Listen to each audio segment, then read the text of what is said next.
एखाद्या स्त्रीला जर का पैसे कमवायला सुरुवात करायची असेल, तर सगळ्यात पहिल्यांदा म्हणजे तिने आत्मपरीक्षण करायला पाहिजे, की मी कोण आहे? मी काय करू शकते? माझं शिक्षण काय झालंय? मी कुठल्या क्षेत्रात ऑलरेडी काम केलंय? मी कुठल्याही क्षेत्रात ऑलरेडी काम केलेलं नसेल, तर मला लहानपणी पण काय आवडत होतं? मला पेंटिंग करायला आवडत होतं का? मला स्वयंपाक करायला आवडतोय का? मला आवडत काय? मला आवडतंय काय?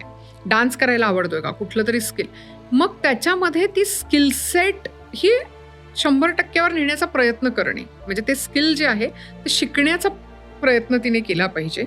आणि त्यानंतर मला कुठल्या एक्झॅक्टली कुठल्या क्षेत्रात मला काम करायचं आहे हे ओळखणं, ज्याला आम्ही आमच्या भाषेत निश ओळखणं असं म्हणतो.